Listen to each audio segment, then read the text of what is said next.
कैसा लगता है यहाँ से यहाँ पहुँच के? पता नहीं यार, आपको लगता है मैं यहाँ से यहाँ पहुंचा हूँ, मुझे तो लगता है कि यार मैं वहीं पे ही हूँ। आपकी सोच वहां पे जानी चाहिए। आपके साथ किसी ने बुरा किया है, अभी हम पॉडकास्ट से पहले ही बात कर रहे थे कि मैं आज तक भी अपनी जिंदगी के पहले बुरे इंसान को ढूंढ रहा हूँ। There is nothing called as an overnight success. अगर गलती से आपकी ओवरनाइट सक्सेस हो गई ना, तो आपके साथ जिंदगी में इससे बुरा कुछ हो नहीं सकता। और आपकी अपने आप के साथ एक्सपेक्टेशन ये खड़ी हो जाती है कि ये बिना चैलेंजेस के होगी, इसके अंदर कोई भी प्रॉब्लम नहीं है। तो अगर 3 बार आपके साथ ऐसा हो गया ना, you are a good candidate for suicide. मैं चाहता हूं कि वो डिग्री लेने की बजाय जिंदगी को सीखे, क्योंकि जो आप जिंदगी को सीख के कामयाब हो सकते हो ना, वो डिग्री को लेके कामयाब नहीं हो सकते। ये जो एजुकेशन सिस्टम है ना, ये हमारी क्रिएटिविटी को खत्म कर देता है। एजुकेशन आपको कामयाब करना सिखाती है, एक्सपीरियंस आपको फेलियर को झेलना सिखाता है। तो मैं जिंदगी में एक्सपीरियंस को ज्यादा वैल्यू देता हूं। Age should not be a bar to think like an entrepreneur. हमारा जो सर्कल है ना, वो इन्फ्लुएंस्ड है ऐसे लोगों से, यार तू तो नहीं कर पाएगा, यार तेरे को तो ये सूट नहीं करता, यार तू तो ऐसे नहीं कर पाएगा, यार तेरे से तो नहीं होगा यार। अरे भाई, उन लोगों को छोड़ो ना यार। बहुत जॉब्स हैं जिसमें लर्निंग कुछ नहीं है, वो किस टाइम तक करनी चाहिए वो जॉब? एक दिन भी नहीं करनी चाहिए। मैं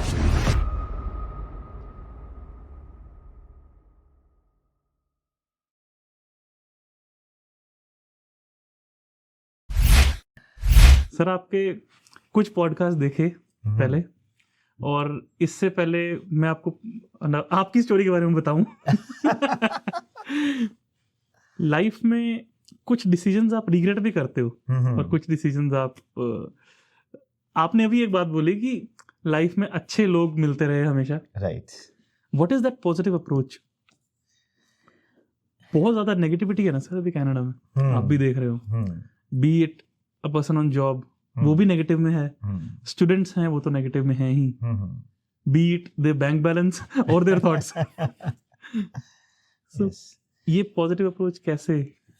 देखो, मैं ये मानता हूं कि नेगेटिव होने में कोई बुराई नहीं है। पहली बात, उसका रीजन क्या है, हम नेगेटिव क्यों है, पहले तो इस बात में जाते हैं। हमारी जो वायरिंग हुई है ना, वो वायरिंग इस तरीके से हुई है कि हम नेगेटिविटी को अपने आप अट्रैक्ट करते हैं, या नेगेटिविटी हमारे ऊपर अपने आप अट्रैक्ट होती है। राइट, हम बने इस तरीके से हुए हैं। आप देखो, चाहे वो हमारा माइंडसेट है, चाहे वो हमारी सराउंडिंग्स है, चाहे वो हमारी सोसाइटी है, चाहे वो हमारा कल्चर है। और मीडिया ने खास तौर पे इस बात को बड़े अच्छे से अंडरस्टैंड किया है। अब देखो, इतने बड़े बड़े मीडिया हाउस चलते हैं, आप देखो वो सब नेगेटिविटी सेल करते हैं ना। बिल्कुल राइट। तो वो इसीलिए नेगेटिविटी सेल करते हैं because they understand the human psychology. उनको पता है हमारी वायरिंग कैसे हुई हुई है। तो मैंने ना बड़ी अर्ली एज में ये बात सीखी कि यार, अगर मुझे भीड़ से अलग चलना है, दूसरों से हट के चलना है, तो मुझे इस वायरिंग के अगेंस्ट काम करना है। देखो, डिसिप्लिन की क्या डेफिनेशन है? डिसिप्लिन की डेफिनेशन है कि मैं वो चीज करूं जो मुझे अच्छी नहीं लगती। कंसिस्टेंसी की डेफिनेशन क्या है? मैं वो चीज करूं जो मुझे अच्छी नहीं लगती, उसने मुझे कामयाब करना। हाँ, अब फास्ट फूड खाना सबको अच्छा लगता है यार, बिल्कुल। हेल्दी खाना अच्छा नहीं लगता। उसका क्या मतलब है कि हमारी बॉडी ने उसका टेस्ट इस हिसाब से डेवलप किया गया है। तो अगर इन चीज़ों की हम साइकोलॉजी को अंडरस्टैंड करें, तो पहली बात, हमें इस चीज़ पे कोई बुरा नहीं मानना चाहिए कि हमारे सराउंडिंग में नेगेटिविटी है, हम नेगेटिव हैं और हमारी वायरिंग इस तरीके से हुई है। जब हम इस बात को समझेंगे, मानेंगे, तभी हम इसको ठीक कर पाएंगे। ठीक है। तो इसको बड़े अच्छे से मैंने समझा, लेने की कोशिश की, फिर मैंने धीरे धीरे इसको प्रैक्टिस किया, एक डिसिप्लिन की तरह, एक अपने जॉब की तरह, काम की तरह। तो वो जब आप धीरे धीरे उस चीज के ऊपर प्रैक्टिस करते हो ना, कि मुझे हर नेगेटिविटी के अगेंस्ट फाइट करना है। अगर मेरे माइंड में नेगेटिव थॉट आ रहा है, तो मुझे उसके साथ लड़ना है। अगर मेरे सराउंडिंग में कोई नेगेटिव आदमी है, तो मुझे बड़ी क्रिएटिविटी के साथ उसकी नेगेटिविटी को पॉजिटिविटी में बदलना है। क्योंकि जब मैं ये कर रहा हूं ना, तो मैं उससे ज्यादा अपना भला कर रहा हूं। मैं अपने आप को ट्रेन कर रहा हूं कि भाई नेगेटिविटी को फाइट कैसे करना है और उसको क्रिएटिविटी के साथ पॉजिटिविटी में कैसे लाना है। सो धीरे धीरे प्रैक्टिस करके ना, आज मुझे लगता है कि वो मेरे खून में, मेरी सोच में, मेरे काम करने के तरीके में वो पॉजिटिविटी बस गई है। तो एक तो उसका डेलिब्रेट अटेम्प्टेड एफर्ट मैंने किया है। दूसरा, मैं ये मानता हूं कि I am blessed into that sense. शायद मुझे कुछ बनाया इस तरह से गया कि मैं लापरवाह हूं थोड़ा। मैं थोड़ा सा, मतलब वो कहते हैं ना कि मैरी गो लकी। तो आप अगर अपने आप को खुश रखते हो, तो आप वाकई में ही लकी हो। फिर उसके बाद उसका एक और बड़ा रीज़न क्या था कि आपकी स्पाउस का आपकी लाइफ में बहुत बड़ा रोल होता है। तो I was very fortunate in that sense कि when I got married to Nidhi, वो भी मेरे जैसी है, वो भी बड़ी लापरवाह है बड़ी सारी चीज़ों में। तो उससे फिर क्या है कि आपका ना एक सराउंडिंग भी इस तरह का खड़ा हो जाता है। Then we are blessed with 3 beautiful children, they all are like that. So somehow our family composition has become like that. या आप ये कह लो कि हमारे डीएनए में आया हुआ है वो। तो जब मैं अपने डैड को देखता हूँ तो वो भी बड़े इस तरीके से बड़े खुशनुमा से हैं, जॉली टाइप है वो भी। और तो वो सारा एक कॉम्बिनेशन बन के ना शायद खड़ा हो गया। और आज मुझे शायद पता नहीं लगता, पर बाकी सबको लगता, तो मैं मान लेता हूँ कि यार सब ठीक ही कह रहे होंगे। सर मैं ये मानता हूँ कि मतलब आप अगर आपने कुछ अचीव किया है लाइफ में, लाइक आप इस लेवल से यहाँ तक पहुँचे हो आज कि आई लिटरली फील ब्लेस्ड कि मैं आपका पॉडकास्ट ले पा रहा हूँ। आपको लाइफ के एक्सपीरियंसेस बहुत कुछ सिखा देते हैं। बिल्कुल। और वो आपको लाइफ में जब आप शेयर करते रहते हो तो it's like a blessing for everyone. Yes. क्या कुछ ऐसे एक्सपीरियंसेस रहे लाइफ के, और कैसा लगता है यहाँ से यहाँ पहुँच के? How was the journey? पता नहीं यार, आपको लगता है मैं यहाँ से यहाँ पहुँचा हूँ, मुझे तो लगता है कि यार मैं वहीं पे ही हूँ, राइट? क्योंकि ये जो वहाँ पे टिक के रहना है ना, आई थिंक ये जिंदगी का बहुत इम्पॉर्टेंट एस्पेक्ट है कि आपकी सोच वहाँ पे जानी चाहिए, आप वहाँ पे नहीं जाने चाहिए। जब आप वहाँ पे चले गए ना, तो आप फिर धरती से आपका जुड़ाव खत्म हो गया। तो मुझे लगता है कि शायद आपने मुझे कहा कि यार मैंने बहुत कुछ किया, मुझे तो लगता है कि यार मैंने कुछ किया नहीं है और बहुत कुछ करना बाकी है। मे बी मैंने अपनी लाइफ का सिर्फ 1% पोटेंशियल एक्सप्लोर किया हो। 99% still needs to be learn, still needs to be explored. और बहुत सारे लोगों की ज़िंदगी को हम टच कर सकते हैं। हाँ, जहाँ तक आपने बात की यार ज़िंदगी के एक्सपीरियंस की, तो मेरी डेफिनेशन में कोई भी एक्सपीरियंस अच्छा या बुरा नहीं होता। एक्सपीरियंस तो एक्सपीरियंस है, उससे हमने सीखा क्या है। अच्छा, जब आप उस सीख को दूसरों के साथ जितना ज़्यादा शेयर करते हो, तो आपकी खुद की कन्विक्शन बढ़ती जाती है उसके ऊपर। आपका खुद की लर्निंग एस्पेक्ट जो है वो और बड़ा होता जाता है। तो मेरी ज़िंदगी के बहुत सारे ऐसे एक्सपीरियंस रहे हैं। सबसे बड़ा एक्सपीरियंस तो ये रहा है कि बहुत बार ज़िंदगी में होता है कि यार हम कहते हैं कि यार मुझे ये आदमी ने मेरे साथ धोखा किया, ये आदमी ने मेरे साथ गलत किया, ये आदमी ने मेरे साथ जो है चीटिंग की। मैं ऐसा नहीं मानता हूँ। मैं ये मानता हूँ कि यार कोई भी इंसान आपकी ज़िंदगी में आता है ना, तो उसके 2 रीज़न होते हैं। या तो वो आपको हेल्प करने आता है एक अच्छे दोस्त के रूप में, या फिर वो आपको ज़िंदगी में सिखाने आता है। तो जो हेल्प करने वाला आता है उसका तो मैं धन्यवादी हूँ, पर जो सिखाने वाला है उसका मैं ज़्यादा धन्यवादी हूँ। क्योंकि जो उसकी सीख ने मुझे दिया है ना ज़िंदगी में, वो हेल्प करने वाले ने नहीं दिया। तो आप ज़िंदगी में कभी भी ये मत सोचें कि आपको किसी ने बैक स्टैबिंग की है या आपके साथ किसी ने बुरा किया है। अभी हम पॉडकास्ट से पहले ही बात कर रहे थे कि मैं आज तक भी अपनी ज़िंदगी के पहले बुरे इंसान को ढूंढ रहा हूँ। ये बहुत अच्छी स्टेटमेंट है sir. I will take this with me today. Absolute. मतलब हर चीज को पॉजिटिव वे में लेना I think is one of the key. दूसरा सर, एक कंसिस्टेंसी होती है।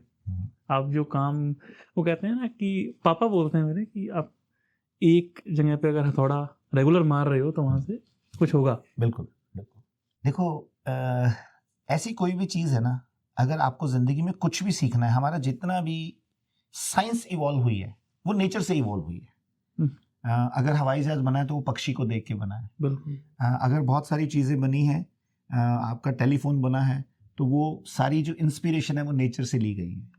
कंसिस्टेंसी की इंस्पिरेशन आपको एक पानी की बूंद से लेनी चाहिए। एक पानी की बूंद टिप टिप टिप टिप करके एक पत्थर पे महीने, साल, 1000 साल, 10,000 साल गिरती है। और वो आप देखो कि वो एक छोटी सी बूंद उस पत्थर के अंदर भी पेनिट्रेट कर जाती है। उसके अंदर कोई पावर नहीं है, उसके अंदर पत्थर के मुकाबले में तो पानी की बूंद कुछ भी नहीं है, पर हाँ उसकी जो पावर है वो कंसिस्टेंसी है। तो मैं ये मानता हूं कि अगर आपको जिंदगी में कामयाब होना है तो आपको बड़ा काम कुछ करने की जरूरत नहीं है। आपको बहुत बड़ा कुछ नहीं सोचना, बहुत बड़ा कुछ नहीं करना। आपको एक छोटी चीज को कंसिस्टेंसी के साथ करना है। जब आप उस छोटी चीज को कंसिस्टेंसी के साथ करोगे ना, तो आप इतना इम्पैक्ट क्रिएट कर पाओगे उस चीज के ऊपर कि उस इम्पैक्ट का लॉन्ग टर्म रिजल्ट आपको हमेशा मिलता रहेगा। तो ये पावर है कंसिस्टेंसी की, कि छोटे efforts but with consistency can bring a big change in your life. Sir consistency के बारे में ना मैंने एक जगह पढ़ा था, वॉरेन बफेट सर को आप जानते ही होंगे, राइट। उनका एक फेमस इंटरव्यू है, वहाँ पे उन्होंने बिल गेट्स बात कर रहे हैं वॉरेन बफेट से कि आपकी जो इन्वेस्टमेंट स्ट्रैटेजीज हैं वो बहुत सिंपल है, कोई भी इजीली उनको रेप्लिकेट कर सकता है, तो क्यों नहीं सब लोग अमीर बन जाते हैं आपकी तरह, क्योंकि आपकी नेटवर्थ शायद उससे उनसे बड़ा इन्वेस्टर अभी है नहीं कोई। Billions, yes. तो उन्होंने कहा कि सबको कल सुबह अमीर बनना है, कोई 20 साल नहीं देना चाह रहा। बिल्कुल, इस बात में बहुत दम है, और आई थिंक आज की यंग जनरेशन को ये सीखने की बहुत ज़रूरत है। There is nothing called as an overnight success. अगर गलती से आपकी ओवरनाइट सक्सेस हो गई ना, तो आपके साथ जिंदगी में इससे बुरा कुछ हो नहीं सकता। बुरा नहीं हो सकता, एब्सोल्युटली, एब्सोल्युटली। अगर गलती से आपके साथ ऐसा कुछ मैं इसको ये नहीं बोलता हूँ कि आपका वो कहते हैं ना कि गुड लक है कि आपको ओवरनाइट सक्सेस मिल गई, आप उस सक्सेस को कभी भी मेंटेन नहीं कर पाएंगे। क्यों? You have not gone through the process. आपने वो हार्डशिप्स, वो चैलेंजेस, वो स्ट्रगल तो देखे ही नहीं है। अच्छा, अब आपको सक्सेस मिल गई ओवरनाइट, अब आपकी एक्सपेक्टेशन क्या है? मेरी अगली सक्सेस इससे भी बड़ी होगी, मेरी अगली सक्सेस इससे भी बड़ी होगी, और आपकी अपने आप के साथ एक्सपेक्टेशन ये खड़ी हो जाती है कि ये बिना चैलेंजेस के होगी, इसके अंदर कोई भी प्रॉब्लम नहीं आएगी। सो अगर 3 बार आपके साथ ऐसा हो गया ना, you are a good candidate for suicide. कि जब चौथी बार कहीं पे आपको गलती से छोटा सा फेलियर आ गया ना, तो आप उसको झेल ही नहीं पाएंगे, आप हैंडल करने के लिए बने ही नहीं हो। Absolutely, because you have not gone through the process, right. अब 24 कैरेट के गोल्ड को अगर आप अच्छे से तपाएंगे नहीं, उसके अंदर कुछ वो प्रॉब्लम्स नहीं डालेंगे, उसके अंदर कुछ मिक्स नहीं करेंगे, तो वो जेवर तो कभी बन ही नहीं पाएगा। अच्छा, आप बना भी लोगे तो वो जब कोई पहनेगा तो वो टूट जाएगा। Same thing is going to happen. So मैं हमेशा ये कहता हूँ कि हमें अपनी जिंदगी में स्ट्रगल्स की और फाइट्स की, चैलेंजेस की अहमियत को समझना चाहिए। They are the best building blocks of a sustainable success and a long term success. तभी शायद ये बोलते हैं कि जो बटरफ्लाई होती है, अगर उसके ककून को आप तोड़ के बाहर निकाल दोगे बटरफ्लाई को, तो वो उड़ नहीं पाएगी जिंदगी में कभी। वो हाँ, जिंदा ही नहीं रह पाएगी। क्यों? वो नेचर का प्रोसेस है। वो स्ट्रगल जब तक नहीं होगा ना, तो उसके अंदर वो स्ट्रेंथ ही नहीं क्रिएट हो पाएगी। आपने एक्चुअली पॉडकास्ट की पहली लाइन में ही पूरा पॉडकास्ट सम अप कर दिया आई वुड से, कि नेचर से ही हम सब कुछ सीख रहे हैं। नेचर से ही सारे। जो आपने चीज बोली कि अगर आप ओवरनाइट सक्सेस आपको आ जाती है तो उससे बुरा कुछ नहीं है। मैंने एक चीज पढ़ी थी कहीं पे कि जिन लोगों की लॉटरी लगती है वो विद इन 5 से 10 साल उससे बेकार सिचुएशन में पहुंच जाते हैं, खुद ही बैंक्रप्सी आ जाती है। Absolutely. और ये 5 करोड़ इंडिया में जिनको मिले थे उनके साथ भी हुआ। ये यहाँ पे मिलियंस ऑफ डॉलर्स की लॉटरी लगती है, उनके साथ भी हो रहा है। बिल्कुल। शायद इसका रीजन यही है जो आपने बताया, प्रोसेस। तो हमारी यंग जनरेशन को ये मेरा बड़ा स्ट्रॉन्ग मैसेज है। आई नो कि आप में से बहुत सारे लोग मेरी बात को समझेंगे नहीं। क्यों? क्योंकि उनको ये लगेगा कि यार, क्योंकि ये उस प्रोसेस के थ्रू होके आए हैं, तो ये चाहते नहीं है कि हमें इजी सक्सेस मिले। बट जब आप उस जर्नी को खुद एक्सपीरियंस करेंगे, और ये आपने ना हमेशा ये बातें ना कामयाब लोगों से ही सुनी होंगी कि फेलियर की अपनी वैल्यू है जिंदगी में, स्ट्रगल्स की अपनी वैल्यू है, आपको क्यों टफ प्रोसेस के थ्रू जाना चाहिए। आप कभी भी किसी ऐसे इंसान से नहीं सुनोगे जो कामयाब, बहुत ज्यादा कामयाब हुआ। उन्हीं को लगता है कि बस सब कुछ ओवरनाइट हो जाए तो आई थिंक इसकी बहुत अहमियत है, बहुत वैल्यू है। और देखो, इतने सारे लोग कह रहे हैं यार, कोई तो बात होगी ना सर, सेव मैक्स को शुरू कैसे किया? मतलब एक चीज़ की नींव रखी जाती है, स्टार्टिंग होती है, और ऐसा कभी नहीं होता कि आपको किसी दिन ऐसा ना लगे एक स्टार्टअप के अंदर कि बंद कर देना चाहिए यार, ये नहीं हो रहा या ये नहीं होगा मुझसे। तब आपने कहा कि रिलेशनशिप आपके बहुत काम आता है, आपके पेरेंट्स बहुत काम आते हैं आपके।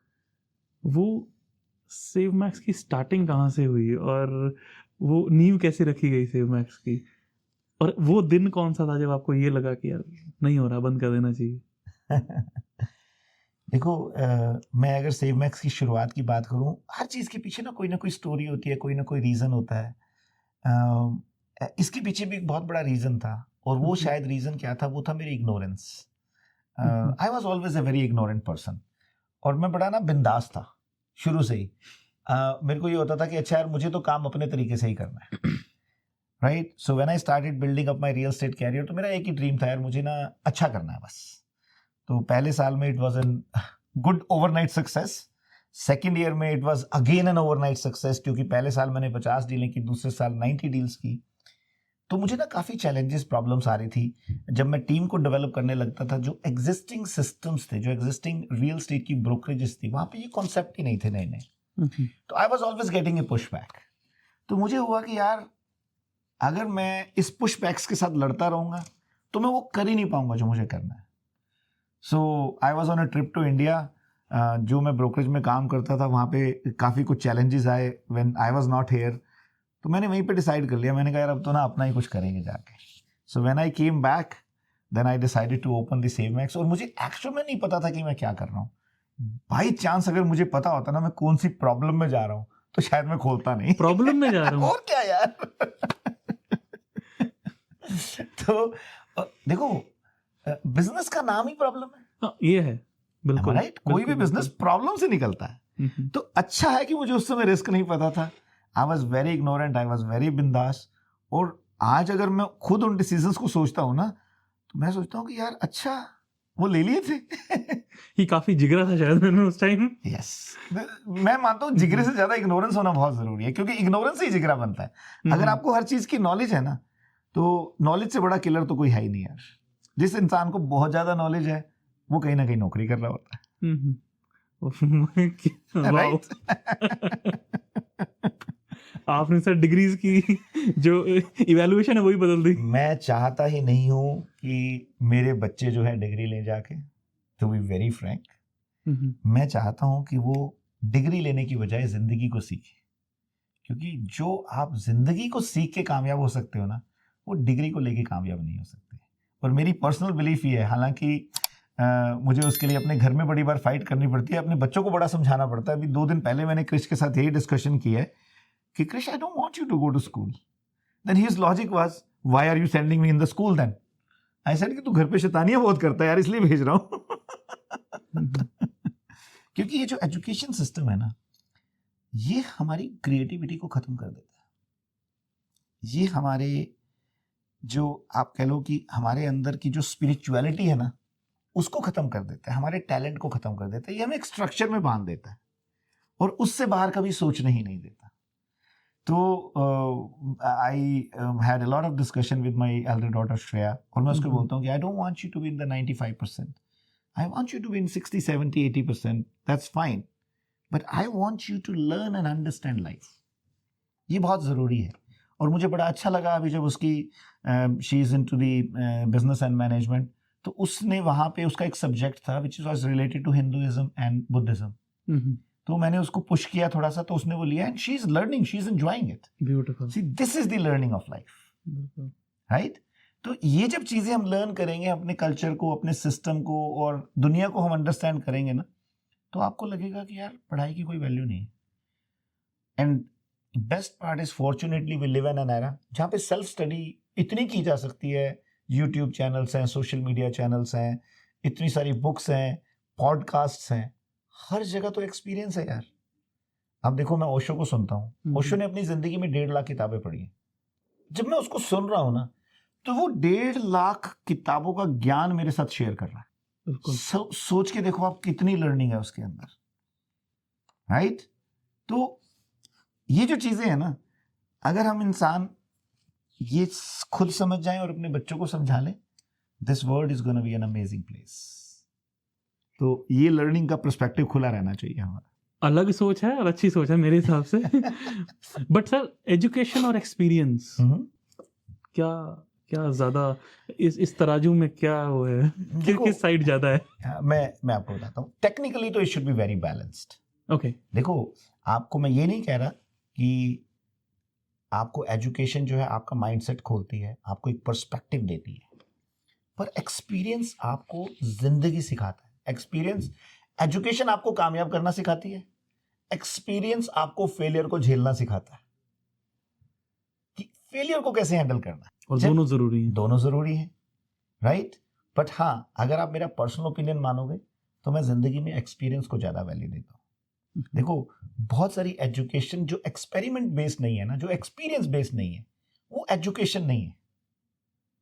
वो आप वो कह लो कि वो किताबी ज्ञान तो है, पर वो लर्निंग नहीं है, राइट। बिल्कुल। देखो, अब आप केमिस्ट्री की बात करते हैं, आप केमिस्ट्री किताब में पढ़ लो, पर जब तक आप एक्सपेरिमेंट नहीं करोगे ना उसके, तब तक आपको पता नहीं लगेगा।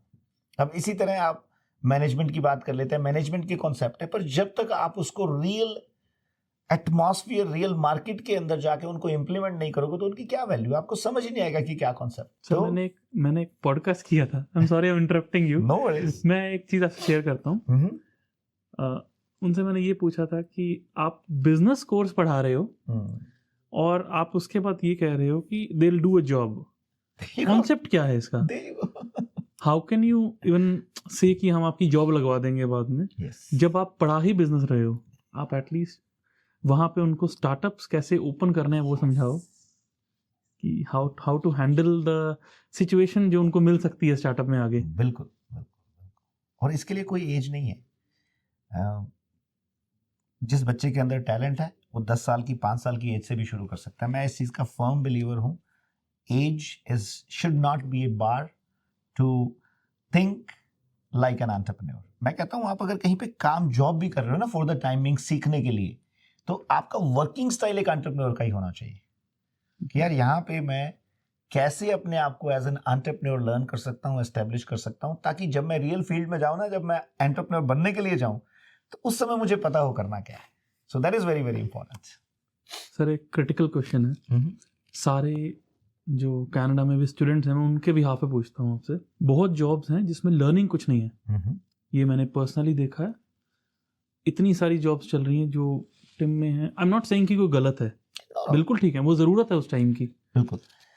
लेकिन वो किस टाइम तक करनी चाहिए वो जॉब किसी को, या उसके साथ क्या माइंडसेट रहना चाहिए किसी का? क्योंकि again insecurity in team, in jobs as waiter या फिर एनी और जॉब, राइट, उसमें कोई ये लर्निंग तो है नहीं। एक दिन भी नहीं करनी चाहिए, मैं तो कहता हूँ। मुझे एक बात बताओ यार, अगर आपने टिम होटल में जाके, रेस्टोरेंट में जाके नौकरी करनी है, तो भाई इससे अच्छा तो ना एक शवल उठाओ और स्नो क्लीनिंग का काम शुरू कर दो। इससे अच्छा ना एक घास काटने की मशीन लो और ग्रास कटिंग का बिजनेस शुरू कर दो। अगर आपको यही काम करना है यार, तो क्यों ना अपना करो। सर एक डर नहीं होता कि, ये मैं आपको स्टूडेंट्स का पर्सपेक्टिव बता रहा हूँ कि यार क्लाइंट्स मिलेंगे या नहीं, यहाँ तो फिक्स है कि $2000 महीने का आ जाएगा मुझे, वहाँ पे कौन मुझे श्योरिटी देगा कि मुझे मिल जाएगा? भाई देखो, या तो फिर डर लो या फिर जी लो। ये डर ही तो खत्म करना है ना यार।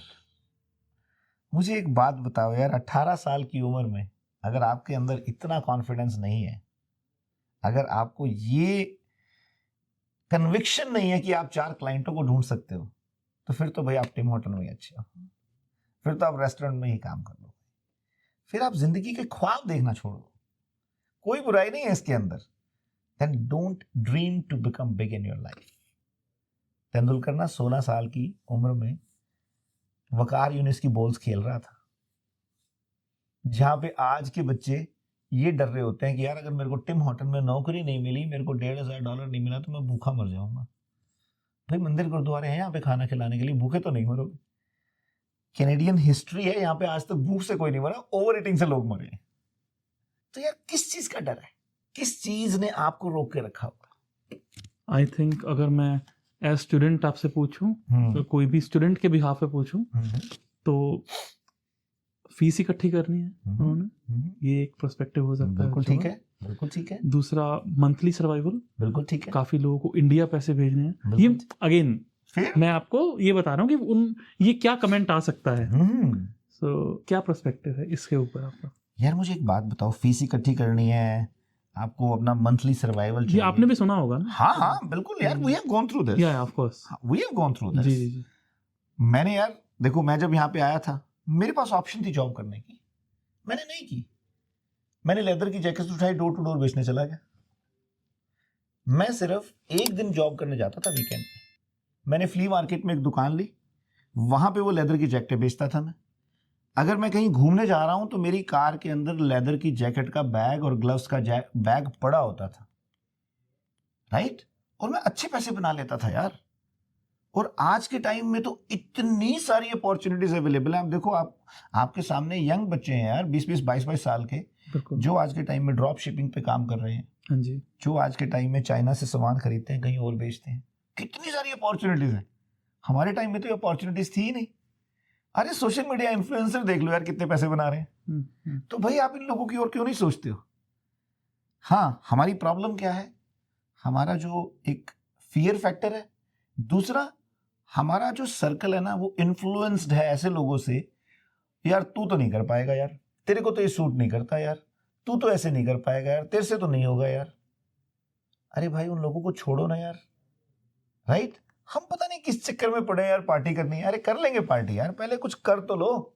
लड़कियों के पीछे घूमना है यार, कामयाब हो जाओ, लड़कियां तुम्हारे पीछे घूमेंगी।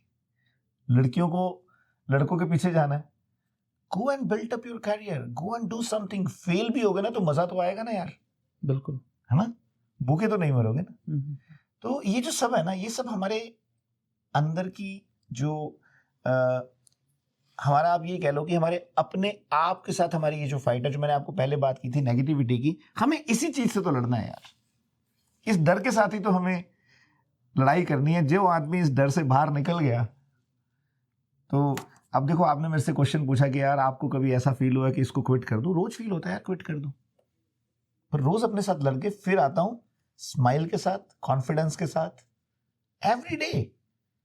बहुत सारी प्रॉब्लम्स आती हैं। बहुत बार होता है, आपने किसी बंदे के ऊपर 5 साल काम किया, 5 साल बाद आगे वो बंदा कह रहा है अच्छा जी मैं छोड़ के जा रहा हूं, तो फिर मन में आता है यार क्यों इसको सिखाया था। पर नहीं, फिर अपने साथ लड़ाई करता हूं, फिर कहता हूं नहीं यार अगले को फिर सिखाऊंगा। तो जो इंसान इस फाइट को बार बार करता है, वही इंसान कामयाब होता है। सर आई थिंक ये पॉडकास्ट में बहुत लोग बहुत कुछ सीख के जाने वाले हैं। मैं इसमें सिर्फ एक चीज ऐड करूंगा जो आपने बोला है, 100% I agree to it. I think जब आप ऐसी ऑड जॉब कर रहे हो तो आप ये रियलाइज नहीं कर पाते कि आप सबसे कीमती करेंसी छोड़ रहे हो, दैट इज टाइम। कि आपने अगर 5 साल वहाँ काम कर लिया तो 5 साल इज वेस्टेड, इट्स गॉन। इससे अच्छा आप उस जगह पे काम करो जहाँ पे आप जॉब करते हुए भी एज एंटरप्रेन्योर काम कर सकते हो। एज एन एंटरप्रेन्योर काम कर रहे हो, आप सीख रहे हो, आप अपने लिए कुछ बिल्टअप कर रहे हो, राइट? और हमेशा इंसान के अंदर ये ललक होनी चाहिए कि मुझे सीखना है और प्रोग्रेस करनी है। और प्रोग्रेस का क्राइटेरिया क्या है, ये भी बहुत इंपॉर्टेंट है। लोगों को प्रोग्रेस का क्राइटेरिया पैसे बनाना, जिसने ज्यादा पैसे बना लिए वो ज्यादा कामयाब है, नहीं। प्रोग्रेस का क्राइटेरिया है कि आपने पिछले साल क्या किया था, उससे बेहतर करना है इस साल। कल आपने क्या किया था, उससे बेहतर आज करना। Beautiful, right? So that is very very important. Sir podcast काफी लोग देखेंगे, कुछ वो लोग भी होंगे जो क्विट करने की सोच रहे हैं, on the verge of quitting. क्योंकि एक स्टार्टअप में आपको पता है कि जैसे आपने बोला कि रोज सोचता हूँ मैं क्विट करने की, बिल्कुल, और आपको रोज सामना करना पड़ता है। एक स्टार्टअप के अंदर आपकी इन्वेस्टमेंट भी होती है, हार्डवर्क भी होता है, आता भी कुछ नहीं है। करीब कई बार 3, 4 साल, 5 साल कुछ नहीं आता और आपको लगता है कि यार कुछ नहीं हो रहा। If someone is at that verge, आज वो इस वर्ज पे है, तो क्या बोलना चाहोगे सर वीडियो में? ये जो क्विटिंग है ना, मतलब इससे बड़ा किलर कोई है नहीं। इंसान को फेलियर में कोई प्रॉब्लम नहीं होनी चाहिए। प्रॉब्लम कहाँ पे है? अगर आप फेल हो गए और फिर आप उठ के नहीं आए। तो जब भी आपके मन में क्विटिंग का विचार आए ना, तो सिर्फ एक बात सोचना, एक क्वेश्चन पूछना, फिर शुरू क्यों किया था। जब इसका आंसर मिल जाएगा ना, तो वो क्विटिंग का ख्याल कभी आएगा ही नहीं। तो एक ही क्वेश्चन पूछना कि शुरू क्यों किया था। The moment you get the answer, तो क्विटिंग का कभी थॉट भी नहीं आएगा। तो मैं हर बार यही पूछता हूँ, शुरू क्यों किया था। सर शुरू क्यों किया था? शुरू तो किया था पैसे बनाने के लिए, पर धीरे धीरे समझ में ये आ गया कि यार अगर पैसे बनाने की ओर भागेंगे ना, तो कभी भी इसको बड़ा नहीं कर पाएंगे, कभी भी उस मुकाम पे नहीं पहुंच पाएंगे कि जहां पे लोग कहें कि यार बंदे में बात तो है, बंदे में दम तो है। ये जो शुरुआत करने का ख्वाब होता है ना, हर इंसान जो भी इस धरती पे आया है, हर एक इंसान के अंदर एस्पिरेशन है कि यार मुझे बहुत बड़ा बनना है, अपने परिवार के लिए, अपने बच्चों के लिए रोल मॉडल बनना है, उसके बाद नाम बनाना है, और नाम बनाने के बाद जब ये सब कुछ मिल जाए तो एक अच्छी लाइफ जीनी है, जहां पे कि वो कहते हैं ना कि यार प्राइस टैग का पता ना हो, है ना।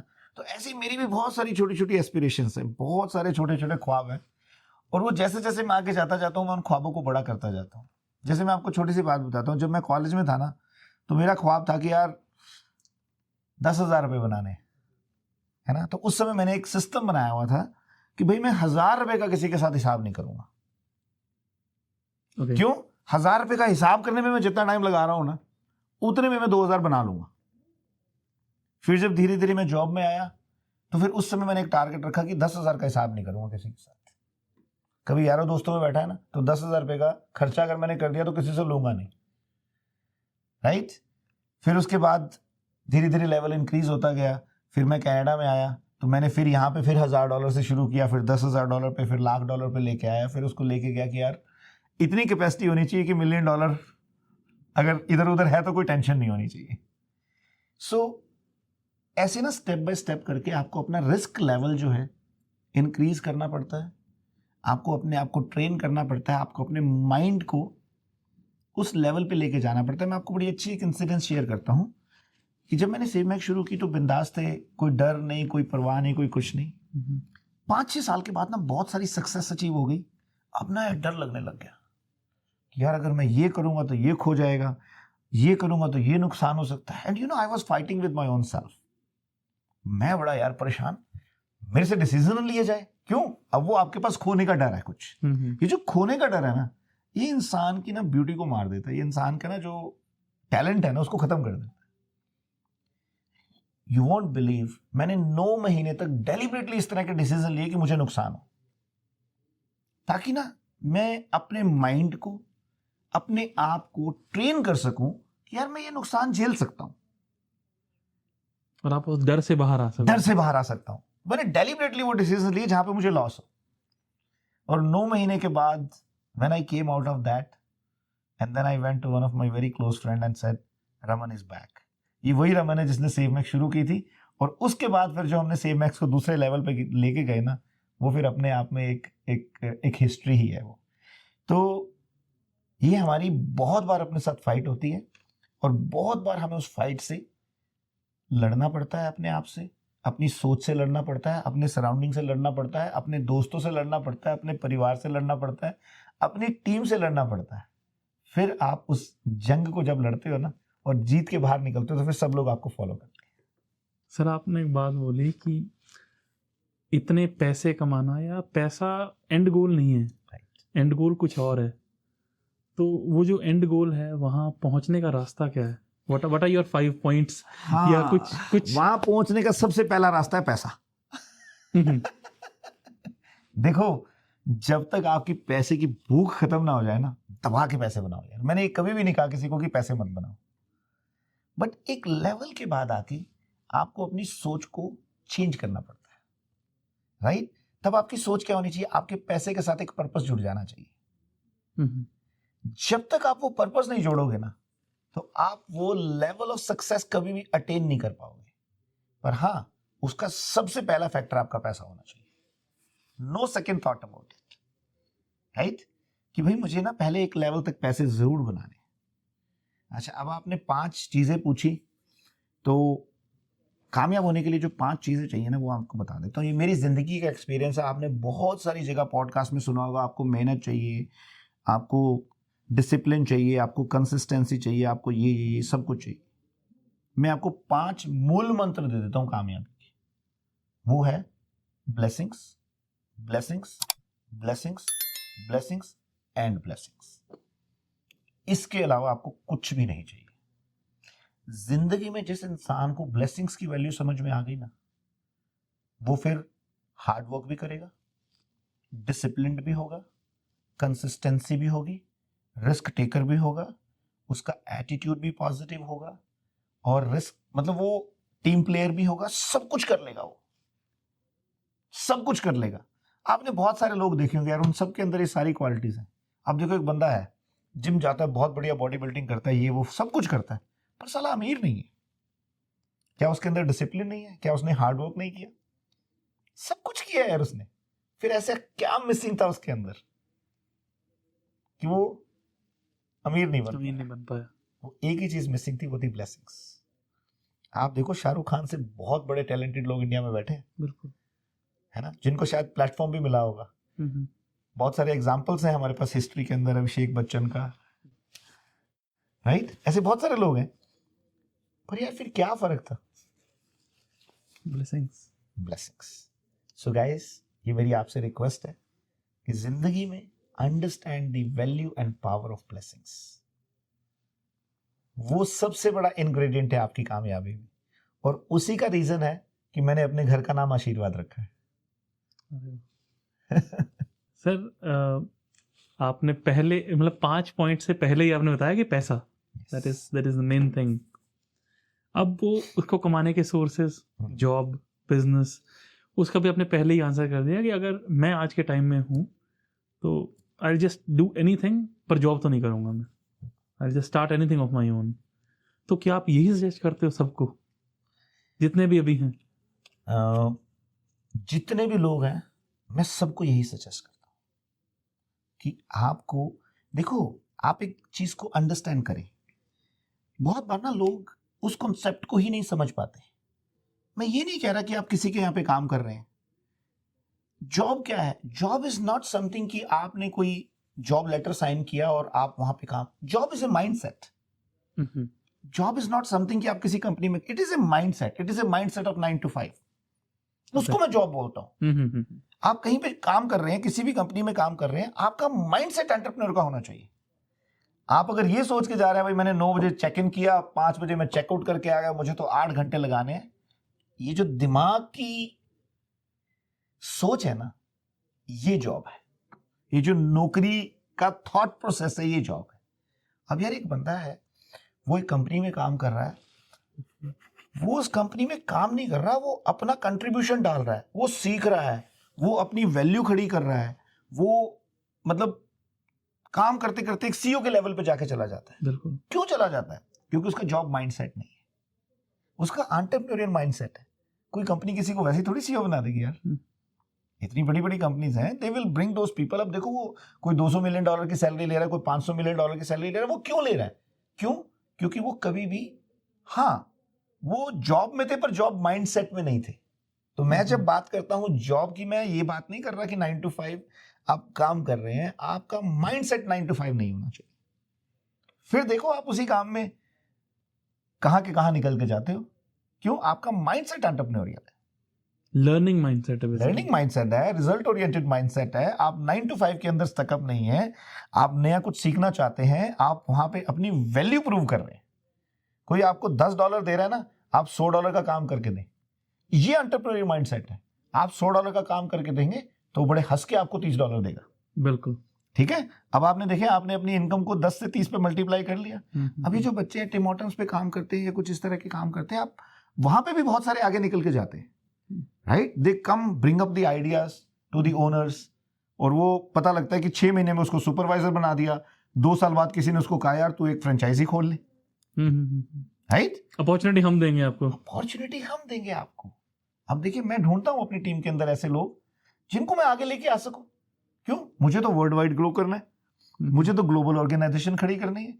आज अगर मेरी टीम में कोई अच्छा बच्चा है जो कि अपने आप को प्रूव कर रहा है, कल को हो सकता है मैं 2 साल बाद उसको बोलूं यार तू एक काम करना, यार तू अबू धाबी में ऑपरेशन शुरू कर दे। That is also an entrepreneurship. बिल्कुल, why not? So job is not going to the office 9 to 5, job is the mindset, that is important. यही चीज मुझे एक मेरे मेंटोर ने बोली थी, और उन्होंने एक लाइन में चीज समझाई थी मुझे। कहते नौकरी का मतलब समझते हो क्या है? नौकरी कौन करता है? जो नौकर होता है। आप कहीं पे काम करते हो ना, मालिक बन के काम करो, मालिक बन के काम करो। और नौकरी जो है वो सोच से होती है। बिल्कुल, नौकर जो है वो सोच से होता है। मैं तो ये मानता हूं पूरा वर्ल्ड मेरा है यार। देखो, हमारी सोच की बात है ना जी, ये पूरा वर्ल्ड ही हमारा है। सेव मैक्स को हर ऑर्गेनाइजेशन के गोल्स होते हैं ना। सेव मैक्स के अगले 10 साल के क्या गोल्स रखे हुए हैं आपने? देखो मैं 10 साल की तो नहीं सोचता हूँ, मेरा मैक्सिमम टारगेट होता है 1 साल, 3 साल और 5 साल। ओके, तो मैं 5 साल से आगे नहीं जाता। 5 साल के गोल्स आपके ठीक है, तो देखो हमारा क्या होता है कि अब जैसे नेक्स्ट ईयर है 2025 के अंदर हमारा टारगेट है, क्योंकि पीछे 2 साल मार्केट जो है काफी स्लगिश थी, तो अब हमने 2024 के अंदर बहुत मेहनत करके एक सिस्टम को, टीम को इस लेवल पे खड़ा किया है कि we are ready to go all out in 2025। So 2025 के अंदर हमें कनाडा के अंदर अपनी प्रेजेंस बहुत अच्छे लेवल पे लेके जानी है। सो आज जिस लेवल पे हम बैठे हैं ना, हमें कम से कम भी 75% ग्रो करना है 2025 के अंदर। सो अभी हमने बहुत सारी चीज़ों को रीडिफाइन किया है, रीसेटअप किया है, and now we are ready to go in 2025। तो 2025 के अंदर हमारा टारगेट है कि कनाडा के अंदर अपनी प्रेजेंस को और स्ट्रॉन्ग करना, and we are looking for a growth of around 75%। ठीक है, उसके बाद इंडिया में अपने आप को और स्ट्रेंथन करना है हमने, क्योंकि अभी हमने इंडिया में अपने 10 सिटीज़ के अंदर अपना ऑपरेशन किया है, and we want to build up more strength over there in India. Dubai की मार्केट को हमने और कैप्चर करना है। सो ये जो 3 मार्केट है, इसमें हमें अपने आप को और स्ट्रांगली प्रेजेंट करना है। दूसरा इंपॉर्टेंट चीज़ है टेक्नोलॉजी को और बिल्टअप करना है हमें अपने लिए। थैंक यू सर अपना विजन शेयर करने के लिए पहले तो।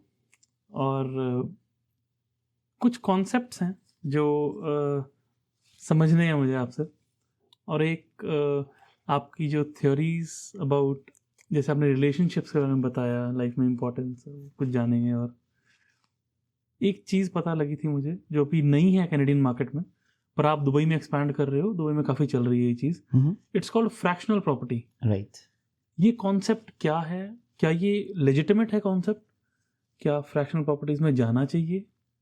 क्योंकि अगर किसी की इन्वेस्टमेंट जो कैश इन हैंड है इन्वेस्टमेंट के लिए, वो 50,000 60,000 तक ही है, so they opt for fractional property की, कुछ ले लेते हैं। राइट। तो कितना लेजिटिमेट है दुबई में, कनाडा में? अभी तो इंडिया में भी शुरू हो रहा है। Right. So what is the whole concept? देखो, ये कोई नया कॉन्सेप्ट नहीं है फ्रैक्शनल प्रॉपर्टीज का। पहली बात, आपने ज़रूर ज़िंदगी में कभी ना किसी के साथ मिल के प्रॉपर्टी ली होगी। जी जी जी, है ना, पार्टनरशिप में 50-50, वो भी तो फ्रैक्शनल ही है ना, बड़े लेवल पे है थोड़ी सी। तो होता क्या है कि जैसे जैसे मार्केट्स ग्रो करती हैं, जैसे जैसे मार्केट्स इवॉल्व होती हैं, वैसे वैसे ये चीज़ें ना नई आती जाती हैं। और आज खास तौर पे अगर मैं 10-15 साल आज से पीछे चला जाऊं और लास्ट 10-15 साल की मार्केट को देखूं, तो हर चीज़ में ना टेक्नोलॉजी का एक बहुत बड़ा रोल आ रहा है। राइट, क्योंकि टेक्नोलॉजी के साथ किसी भी बिजनेस को एक्सपैंड करना बहुत ईजी है। अच्छा, अब जैसे जैसे प्रॉपर्टीज महंगी होती जा रही हैं, तो बहुत सारे कॉन्सेप्ट्स ऐसे हैं जहाँ पे कि एक फैमिली या एक इंसान या कुछ एक इन्वेस्टर उसको अफोर्ड नहीं कर सकता है। हम बहुत सारी बड़ी बड़ी डील्स पे काम करते हैं जहाँ पे कि सैकड़ों पार्टनर्स होते हैं उसके अंदर, तो वो सब फ्रैक्शनल प्रॉपर्टीज ही हैं। राइट, तो इसी तरह आने वाले टाइम के अंदर ये कॉन्सेप्ट बहुत अच्छे लेवल पे जो है इवॉल्व होने वाला है। अभी उसके अंदर टेक्नोलॉजी का इन्वॉल्वमेंट भी काफ़ी हो रहा है। और खाली ये नहीं कि आप एक कंट्री में बैठ के उसको जो है फ्रैक्शनल प्रॉपर्टीज पे काम कर सकते हो, जो रीट का कॉन्सेप्ट है, राइट, कनाडा के अंदर बहुत फेमस है। राइट, सो आप रीट के अंदर अपना जो है पैसा डालते हैं, that is also you are investing in fractional properties एक तरह से। पर अभी उसका जो कॉन्सेप्ट और रिफाइनमेंट पे आ रहा है, और जैसे जैसे टेक्नोलॉजी इसके अंदर इवॉल्व हो रही है, तो मुझे लगता है कि आने वाले 5 से 10 साल के अंदर ऑल अक्रॉस द वर्ल्ड ये कॉन्सेप्ट जो है काफ़ी बड़े लेवल पे काम करेगा। And of course we are actively working on it as well. So कोई इसमें बुराई नहीं है, कोई इसके अंदर कोई ऐसी इलीगल चीज़ नहीं है, as long as the compliances are being taken care, as long as the legal paper work is done in a proper way, so everything is legitimate as per as the systems are concerned, जब तक आपका paper work complete है उसका। क्योंकि कुछ apps हैं, मैं देख रहा था, यू कैन जस्ट स्लाइड और आपके बैंक से पैसे कट जाएंगे, प्रॉपर्टी आपके हाथ में आ जाएगी। Right, and it looks like वो शेयर्स तक ठीक थी ये बात, कि आप खरीद रहे हो एक स्लाइड से, लेकिन जब प्रॉपर्टीज आप ऐसे खरीद रहे हो, कि बिकॉज ट्रेडिशनल माइंडसेट हमारा ऐसा नहीं है। राइट, हमारा माइंडसेट है, आप इंडिया से अगेन माइंडसेट वही है कि आप जाओगे या रजिस्ट्रेशन होगी प्रॉपर, आपको फील होता है प्रॉपर्टी ली है। राइट, देखो हम लोग इसको अपने तरीके से ना सोचें कि हमारा ये एक्सपीरियंस है या हमारा ये सोचना या हमारा ये काम करने का तरीका है। हम इसको मार्केट की तरफ से सोचें कि आज के टाइम में जो मिलेनियल्स हैं, जिन्होंने कभी प्रॉपर्टी खरीदी नहीं है, जिनको इस चीज़ का एक्सपीरियंस नहीं है, यंग जनरेशन्स हैं, राइट, जो कि अपनी अर्ली एज में एक ओनरशिप लेना चाहते हैं। अब देखो बिटकॉइन है, बहुत सारे लोगों को समझ में आता है, बहुत सारे लोगों को नहीं आता, राइट? उनको लगता है यार ये कौन सी करेंसी आ गई है, but people are making tons of money. क्या आप सपोर्ट करते हो क्रिप्टो को या बिटकॉइन को? देखो क्रिप्टो में मैंने आज तक कभी डील नहीं किया है। जहां तक रही सपोर्ट करने की बात, मैं किसी भी लेजिटिमेट चीज को, कोई भी नई चीज को मैं जरूर सपोर्ट करता हूँ। हाँ, मैं उस पर काम करता हूँ या नहीं करता हूँ वो एक अलग चीज है। उसका रीजन क्या है कि मेरे पास अपने रियल एस्टेट के इन्वेस्टमेंट के बहुत सारे एवेन्यूज हैं। मेरा टारगेट कुछ और है लाइफ का। मैं एक ब्रांड बिल्टअप करना चाहता हूँ, एक लेगेसी बिल्टअप करना चाहता हूँ आने वाली जनरेशंस के लिए, राइट? कि जो लोग मेरे साथ आज से 5-10 साल पहले जुड़े थे, कभी कल को उनके बच्चों को कहीं बाहर जाके नौकरी ढूंढने की जरूरत ना पड़े। उनके पास एक इतना बड़ा सेटअप हो, एक इतना बड़ा एम्पायर हो कि जहां पे हम हर एक आदमी को अकोमोडेट कर पाए, राइट? सो मेरा टारगेट कुछ डिफरेंट है, बट अब जिसको क्रिप्टो समझ में आती है वो क्रिप्टो के अंदर इन्वेस्ट कर लेता है। तो ये जो कॉन्सेप्ट हैं ये आने वाली जनरेशन्स के लिए बहुत अच्छे हैं, उन लोगों के लिए बहुत बढ़िया हैं जो टेक्नोलॉजी को अंडरस्टैंड करते हैं, जो अर्ली स्टेज के अंदर इसमें एंटर करना चाहते हैं।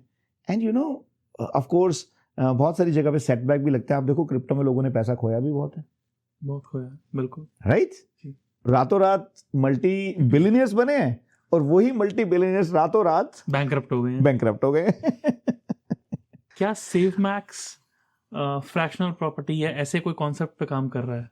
अगेन ये आप शेयर करना चाहो या ना चाहो, ऑल फाइन। सो अभी जो हमारा टारगेट है, we are actually building up a lot of technology on artificial intelligence, which is going to help us grow our business, provide a technological support to our team, और अभी हमारे पास बहुत कुछ करने को है। अच्छा, मैं एक चीज का फर्म बिलीवर हूं, टेक्नोलॉजी में मैं इतना बड़ा जीरो हूं इतना बड़ा मुझे एक्चुअल में टेक्नोलॉजी का बहुत ज्यादा नॉलेज नहीं है, पर मुझे एक बात की समझ जरूर है कि टेक्नोलॉजी के बिना आप ग्रो नहीं कर सकते। पर मैं उसके अंदर अपना एक फ्लेवर जरूर डालता हूं।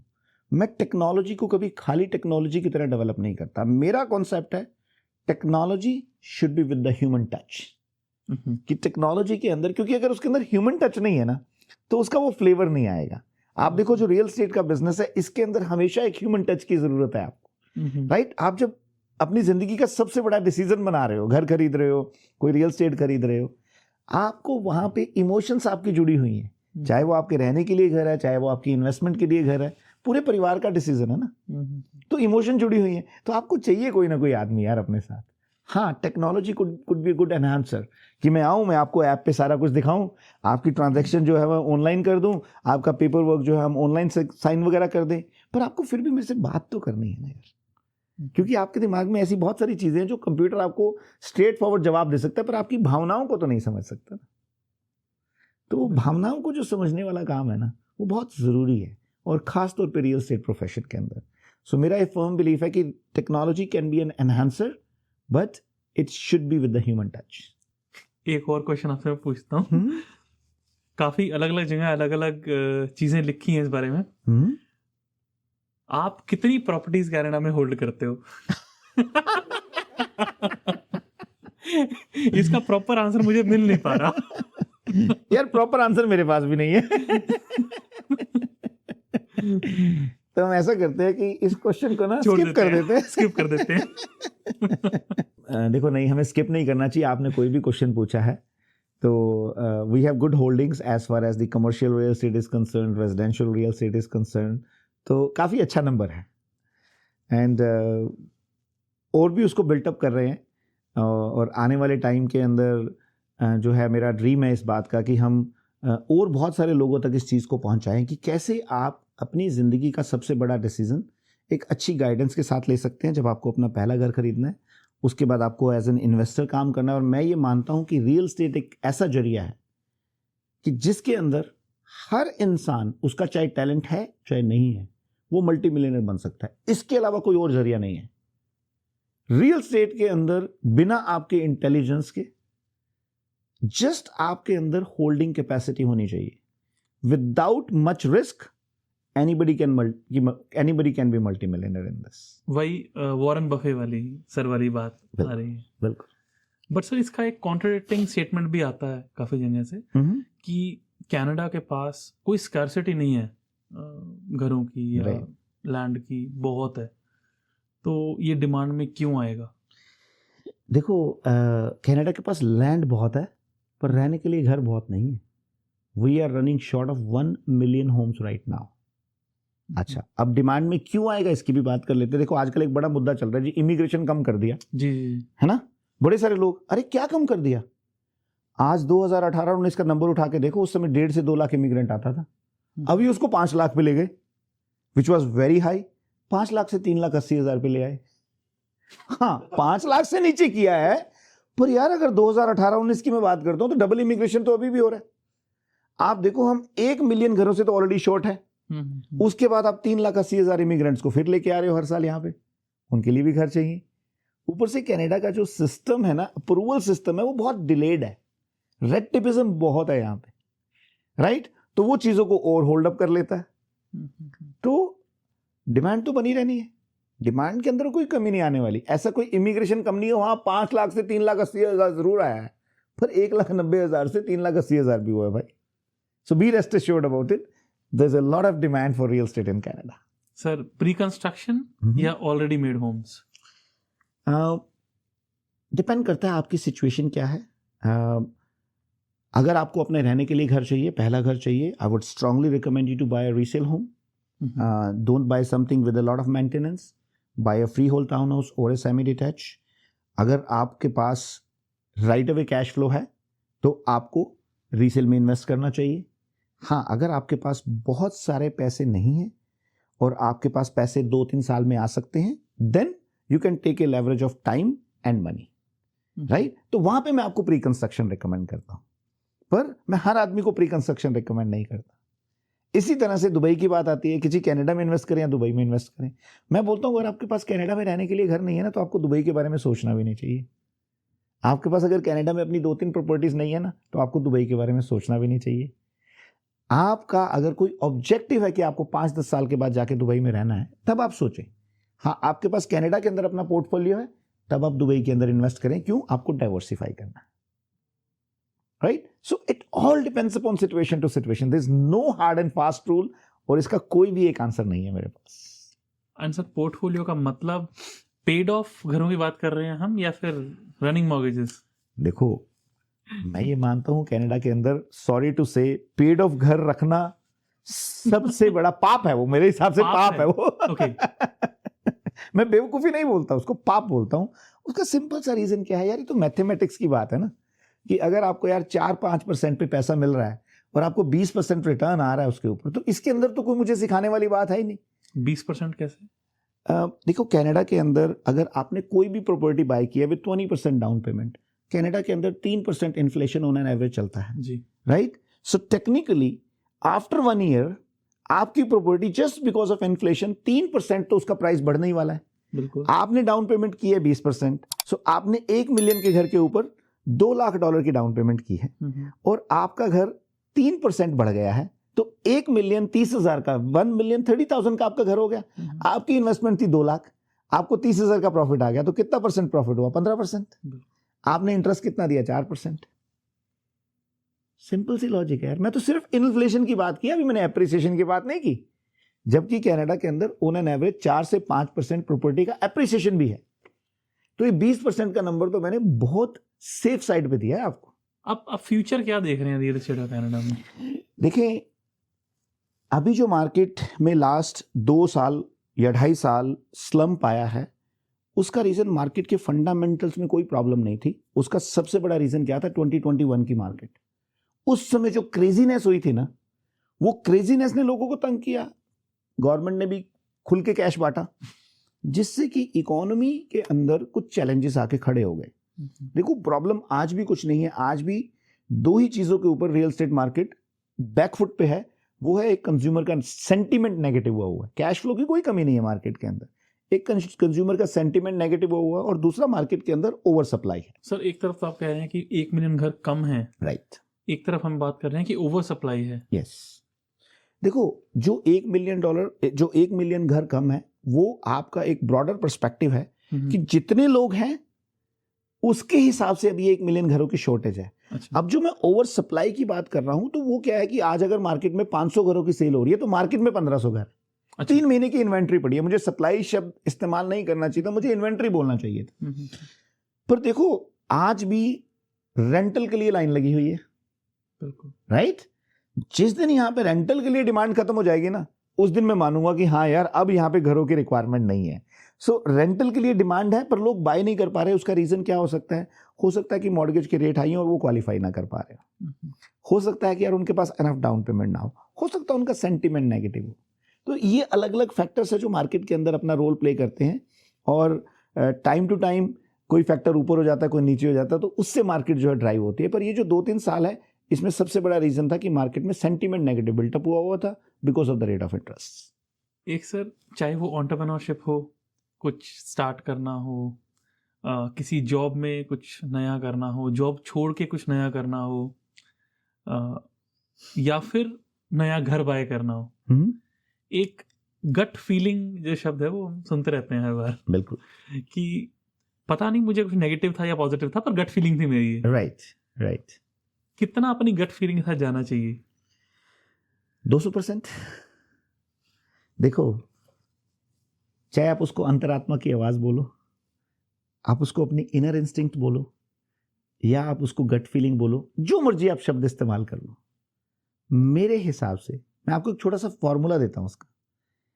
आपको कभी भी कोई भी प्रॉब्लम हो ना जिस पे आपको सोल्यूशन नहीं मिल पा रहा या आपको उसका डिसीजन नहीं बना पा रहे हो, आप सुबह 3:20 पे 3 बजे उठो, मुंह वगैरह धो, अपना फर्स्ट क्लास शावर लेके कर सकते हो तो और बढ़िया है। 3:20 पे आपने एक अच्छे साफ सी जगह पे ध्यान लगा के बैठ जाना, आंखें बंद करके।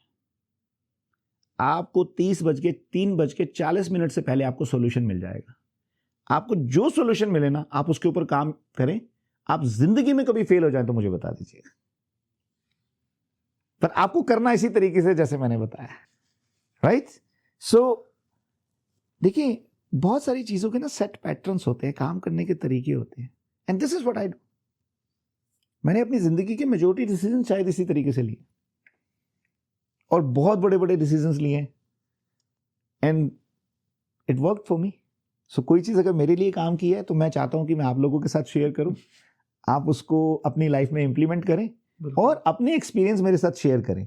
और मैं आपके व्यूअर्स से जरूर रिक्वेस्ट करूंगा कि इस फॉर्मूला को जैसे मैंने बताया, इस पैटर्न को जैसे मैंने बताया है, आप उस तरीके से इंप्लीमेंट करें और उसके बाद अपने एक्सपीरियंस मेरे साथ शेयर करें। इन सारे डिसीजंस में आपने पहले मेंशन किया था कि आपकी वाइफ का बहुत बड़ा रोल रहा है लाइफ में आपकी, तो रिलेशनशिप्स के रोल के बारे में अगर मैं कुछ पूछूं तो इन डिसीजंस में आपकी वाइफ का रोल, या किसी भी इंडिविजुअल में उनकी लाइफ में जो पार्टनर का एक रोल है, वो कितना मैटर करता है, वो सपोर्ट कितना मैटर करता है? यार, मेरी वाइफ का ना मेरे सारे डिसीजंस में बहुत बड़ा रोल रहा है, और वो रोल ऐसा रहा है कि मैंने कोई डिसीजन लिया और मैंने उससे पूछा नहीं, और उसने कभी कुछ कहा नहीं। यार देखो, सपोर्ट तो ये होती है ना यार, अगर यार डिस्कस करके डिसीजन लेने हैं, अगर सलाह करके डिसीजन लेने, वो सपोर्ट थोड़ी है, वो तो फिर लॉजिक पे बात हो गई ना यार। अगर आपको अपनी स्पाउस को सपोर्ट करना है ना, तो आपका सिर्फ एक ही चीज होनी चाहिए कि आप जो करके आओगे मैं खड़ा हूं पीछे। सपोर्ट इसको बोलते हैं, and I have been so fortunate in my life कि आज तक कभी हमने अपने घर पे कोई चीज की डिस्कशन नहीं की।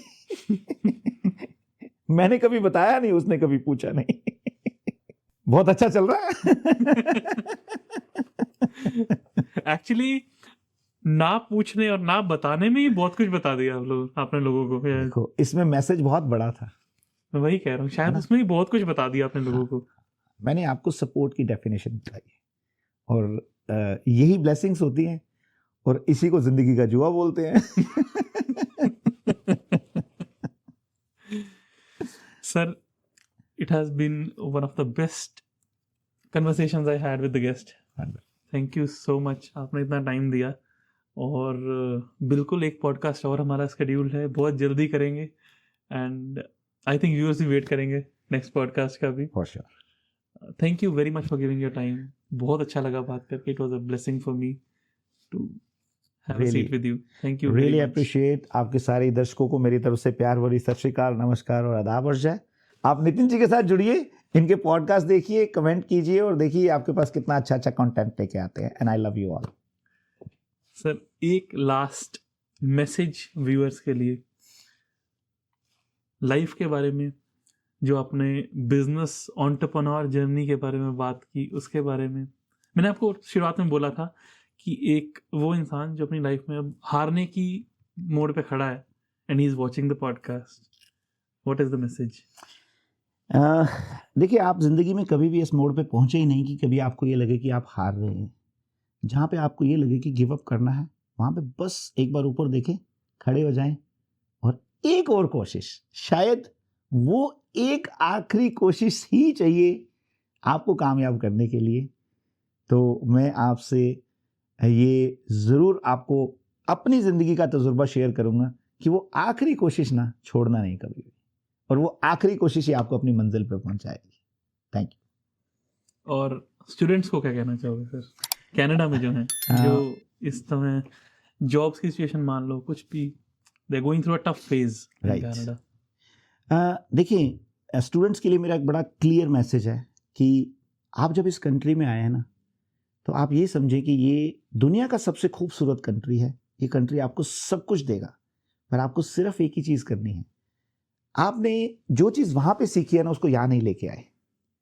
आपको इस कंट्री को समझना है, इस कंट्री के सिस्टम को समझना है, यहाँ की अच्छी चीज़ों को आपने अडॉप्ट करना है, और यही आपका वक्त है ज़िंदगी में कैरियर बिल्टअप करने का। मैं इस बात से सहमत नहीं हूँ नितिन कि उनके पास अपॉर्चुनिटी नहीं है। अपॉर्चुनिटीज तो भरी पड़ी है यहाँ पे, राइट?